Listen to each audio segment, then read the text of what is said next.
Aceh damai, Aceh ku memilih. Ada ini kalau apa dan namanya? Assalamualaikum warahmatullahi wabarakatuh. Nah, jadi kalau ini terjadi lagi, kita ingin mengulangi apa yang sudah diuraikan begitu bagus dalam forum yang mulia ini. Apresiasi kami sebagai contoh setelah kita melakukan deklarasi kita bisa lakukan dengan sangat bagus kemudian. Saya katakan pilih berbicara yang terakhir karena saya calon yang tertua. Yang saya lihat yang terkena yang langsung mungkin yang di diskusi seperti ini, dan kami sudah beberapa kali menyampaikan bahwa permasalahan, nah itu slogan kami. Saya mungkin tidak dalam kapasitas semua oleh baik Pangdam, Pak PLT juga, bahwa menempatkan orang-orang yang profesional, orang-orang yang jujur dan paham pilkada di 9.500 lebih TPS yang ada di Aceh. Di TPS itu harus jujur dan adil, dan harus juga dikontrol oleh orang-orang yang jujur dan adil.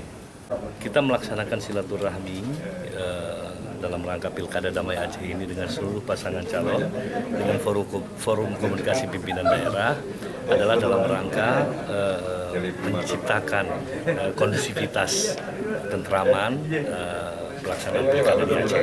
Ya, yang semakin hari dirasakan ini semakin meninggi tensi politik di Aceh.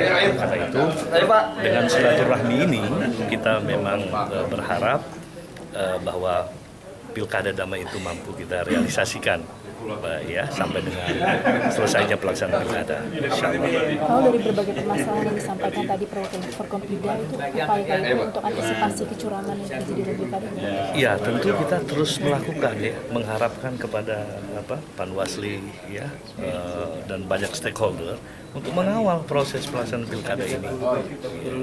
Jadi saya kira harus semua pihak ikut membangun situasi kondusif, lalu kemudian mengontrol penyelenggaraan pilkada ini agar bisa berlangsung dengan damai.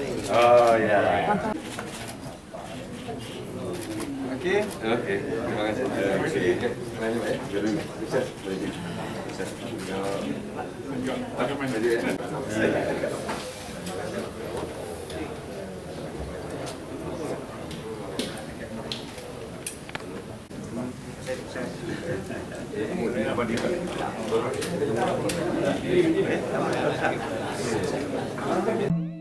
Aceh damai, Aceh ku memilih.